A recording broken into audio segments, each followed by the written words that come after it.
फिर दोबारा कैसे शुरू होगी जेल के अंदर ही? देखें, जेल के अंदर समाअत जो है ना, आप एक डेट फिक्स होती है ना, तो उस डेट के ऊपर समाअत तो होती है, लेकिन उसके अंदर कार्रवाई नहीं हो रही। आज भी गवाहों के हवाले से या कोई भी प्रोसीडिंग वहाँ पर नहीं हुई। स्टे हाई कोर्ट से हुआ, उस स्टे को मद्देनज़र रखते हुए आज समाअत मुलतवी की गई है, क्योंकि समाअत इसलिए मुलतवी की गई है कि ऊपर से स्टे अगर ख़त्म होता है या जो भी फैसला होता है फिर उस हिसाब से देखा जाएगा। लेकिन यहाँ पर आप ये ज़रूर देखें कि काबीना ने जो मंजूरी दी है, जो नोटिफिकेशन पेश किया जा रहा है, जिसके ऊपर रिलायंस किया जा रहा है, उसका रेट्रोस्पेक्टिव इफेक्ट नहीं होगा, क्योंकि उसके ऊपर आर्टिकल जो 12 है वो बड़ा वाज़ह है कि जो जिस वक्त कोई भी काम या कोई भी जुर्म होता है तो उस वक्त का कानून लागू होता है। ये नहीं होता कि साबका अदवार की जितनी प्रोसीडिंग इलीगल हो तो उसे लीगल करार दे दिया जाए, बल्कि उसको उस तनाज़र में देखा जाएगा कि जो उस वक्त का करंट है। अच्छा खान साहब ये बताइएगा, कल खबर मनिका का प्रोग्राम आपने शरीफ फनादा के प्रोग्राम में खबर मनिका का बयानात आपने सुने होंगे, उसमें क्या कहेंगे? और दूसरी बात, ये कुछ अर्सा पहले वो आपके यहाँ ही मतलब मशहूर थे, इमरान खान के साथ बाहर के मुल्कों के दौरे भी किए, अब एकदम से बयानात क्यों चेंज हुए उनके? देखें, बात यह है कि बीबी साहिबा ने खुद नदीम मलिक साहब के जो रिकॉर्डिंग शो था उसके अंदर बड़ा वाज़ेह तौर पर बताया कि मैं जो अपनी इद्दत का पीरियड है वो अपने पिछले घर ही पूरा करके आ गई थी, और उसके बाद जो है मेरा जो है वो 5-6 महीने के बाद मेरी जो है वो निकाह हुआ, और ये बात गलत फैलाई जा रही है। आप ये भी देख लें कि खबर मानिका साहब ने पहले जो बयान दिया था उसके मुताबिक वो बिल्कुल उनको कह रहे हैं कि वो एक नेक खातून है और उनके ऊपर जितने बहतान लगाए जा रहे हैं झूठे हैं। इमरान खान साहब के हवाले से जो बातें की जा रही हैं वो झूठी हैं, उन्होंने तरदीद की। अगर अगवा करके एक बंदे से ज़बरदस्ती बयान लिया जाए तो आपको भी पता है कि ना उसकी कानून में कोई वैल्यू है, ना अखलाकी तौर पर वैल्यू है, ना कोई इंसानी तौर पर वैल्यू है। तो यहाँ पर जो बयानात होते हैं वो अगवा,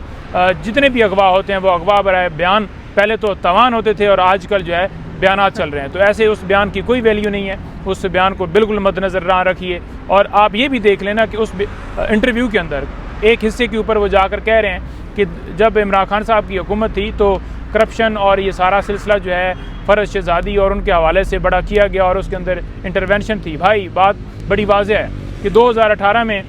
उनका जो है वो निकाह होता है बीबी साहिबा का, तो उनसे तो उनकी अलहदगी होगी। तो फिर आपको कैसे पता कि करप्शन हो रही है नहीं हो रही है? आप तो हिस्से नहीं थे, आप कोई जो है स्टेक होल्डर थे, आप कोई कैबिनेट का कोई हिस्सा थे। तो तमाम बातें उनकी अपनी तरदीद करती हैं। जैसे शेख साहब ने कहा था ना कि चिल्ले से रहा हुआ हूँ, और ये भी कहा था कि मैं CCPU को माफ़ करता हूँ, और ये भी कहा था कि यहाँ पर कोई लिखा हुआ है शायद किस जगह के ऊपर। तो वो 3-4 चीज़ें ऐसी उन्होंने की जो वाज़ेह कर गई कि वाकई प्लान करके लाया गया और वो एक्सपोज कर दिया उन्होंने सारे उस प्लान को, प्रोपेगेंडे को। अच्छा जोधा साहब बताइएगा कि जिन इदारों यानी कि मीडिया हाउसेस से या एंकर्स ने अब पाकिस्तान तहरीक इंसाफ को इस तरह के बयान, अगवा बराए बयान, और मीडिया हाउसेस खासकर जो एंकर हैं शाहजेब खानज़ादा, पहले वो घड़ी वाला मामला लेके आए, अब वो बुशरा बीवी वाला लेके आए, तो क्या PTI जो है इसका बाइकाट करेगी इनका, इन एंकर्स का या इन मीडिया हाउसेस का? देखें, अगर देखा जाए ना जी तो एंकर्स का, मुख्तलिफ एंकर्स का बाइकाट ऑलरेडी हो चुका है। चैनल के हवाले से बिल्कुल किसी का बाइकाट नहीं हुआ, लेकिन अगर देखा जाए तो तमाम चैनल्स को इसी तरह से प्रेशर किया जा रहा है, ऊपर से डायरेक्शंस आती हैं। और आप देख लें कि पाकिस्तान तहरीक इंसाफ के रहनुमा हों या इमरान खान साहब की तस्वीर हों तो ये पाबंदियाँ या उनका नाम नहीं लिखा जाता चैनल्स के ऊपर। कोई एक चैनल बता दे जहाँ पर ये सारी चीज़ें हो रही हैं, तो वो चीज़ें वाज़ेह करती हैं कि कोई एक तरफ नहीं है, हर तरफ जो है वो वार, हर तरफ से वार आ रहे हैं, लेकिन उनके पीछे मुहरकात हैं जो कौम जानती है, वो जितना छुपा लें। लेकिन एक जो है वो सोर्स बच गया है, वो डिजिटल मीडिया, आप लोग, जिनके ज़रिए ये एग्जैक्ट जो है वो पैगाम जो है आवाम तक पहुंचता है। मैं बड़ा हैरान हो रहा था कल जब एक लड़ाई हो रही थी, वहाँ पर वो कह रहे थे कि इलेक्ट्रॉनिक मीडिया वाले कि हमें लाइव कवरेज दी जाए, हमें जो है हमारे साथ बात की जाए। तो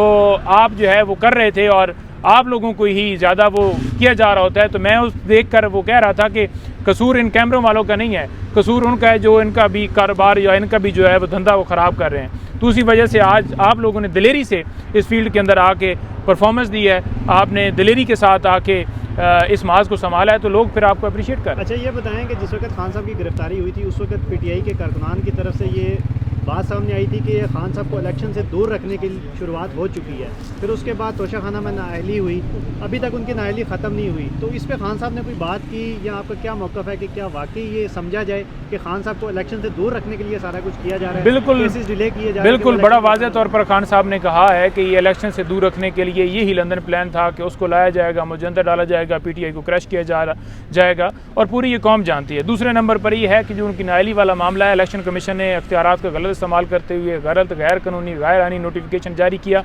जिसकी कानूनी तौर पर कोई वक़्त नहीं है। अब देखा जाए तो इमरान खान साहब की जो अपील थी उसकी समाअत जो है, आपने देखा जो हमने CM दी थी, जिसमें हमने यही कहा था कि कन्विक्शन तो ख़त्म हो गई है, लेकिन सज़ा तो सस्पेंड हो गई है, लेकिन कन्विक्शन भी ख़त्म की जाए, उस फैसले को भी मुअत्तल किया जाए। तो उसके ऊपर जो है कल समाअत थी, अब नेक्स्ट समाअत जो है एडजर्न हुई है नेक्स्ट हफ्ते के लिए। तो उसके अंदर ये नाअहली वाला मामला जो है हमने उठाया हुआ है कि इस फैसले को जो है वो मुअत्तल किया। अगर फैसला वो फ़ौरन मुअत्तल हो जाता है, जो कि हम ये देख रहे हैं कि हर जगह पर डिले होता है, अगर मुअत्तल हो जाता है तो फिर उनकी नाअहली जो है वो ख़त्म हो जाएगी। नईम साहब ये बताइएगा, जिस तरह शेख रशीद के बयानात आते हैं तो PTI उनको खुद से अलग समझती है या क्या अपने साथ अभी तक समझते हैं, क्योंकि वो कोई क्लियर बयान नहीं दे रहे, ना खान साहब के अगेंस्ट जा रहे हैं ना उनके फेवर में जा रहे हैं? देखिए, मैंने अभी तक कोई ऐसा बयान नहीं देखा जो PTI ने उनसे कहा हो कि ये इनके साथ एफिलिएशन है या नहीं, लेकिन ओवरऑल अगर देखा जाए तो जिन लोगों ने प्रेस कॉन्फ्रेंस की है या जिन लोगों ने पाकिस्तान तहरीक-ए-इंसाफ छोड़ी है, तो उसके ऊपर आपके सामने लाएअमल है और वो आप जानते हैं कि वो उनका स्टेटस क्या है या क्या नहीं है। तीसरे नंबर पर यह है कि वो आइंदा पाकिस्तान तहरीक-ए-इंसाफ का जो है वो उनके साथ होगा, अलाइंस नहीं होगा, या जो भी होगा वो फैसला इमरान खान साहब करेंगे या पाकिस्तान तहरीक-ए-इंसाफ कोर कमेटी वो डिसाइड करेगी, तो वो ही बेहतर होगा। उनकी तरफ से बयान, उनकी तो आपके साथ कोई एफिलिएशन थी नहीं, उनकी तो अपनी पार्टी थी ना जी सर, वो तो अपनी पार्टी में थे, फिर जो है ना उनका ये वाला जो है ना मतलब ये बयान, आप इसको किस तनाजुर में देखते हैं फिर? देखें, बात यह है कि उनकी अपनी पार्टी थी, लेकिन अगर ओवरऑल देखा जाए तो जितने लोग अगवा किए गए और उनसे ज़बरदस्ती प्रेस कॉन्फ्रेंस करवाई गई, आपने बड़ा वाज़ेह देखा कि एक बंदा जो है वो हलफ देता है, हलफ के ऊपर कहता है कि अगर मुझे अगवा कर लिया जाएगा तो उसके बाद जो मेरा बयान होगा वो मेरा झूठा होगा, दबाव के ऊपर होगा, ज़बरदस्ती होगा, और अगर अभी मैं जो बयान दे रहा हूँ वो मेरा ओरिजिनल है और उस बयान को जो है वो बिल्कुल ना समझा जाए कि वो असल होगा, तो वो चीज़ बड़ी वाज़ेह तौर पर तस्दीक करती है, जिसके ऊपर आप लोगों को भी मुबहम नहीं होना चाहिए। और जो ये कहते हैं कि बयान ये हुआ वो हुआ, या दे दिया या छोड़ दिया गया या कमज़ोर हो गए, तो वो बातें बिल्कुल गलत हैं। आए दिन हर रोज़ वो वोटर के अंदर पाकिस्तान तहरीक-ए-इंसाफ के सपोर्टर्स के अंदर इजाफा हो रहा है, तादाद बढ़ रही है, और अगर आप ये कहें ना कि 10 लोगों से प्रेस कॉन्फ्रेंस करवा के तो PTI कमज़ोर हो गई है, तो वोट जो है वो आवाम का है।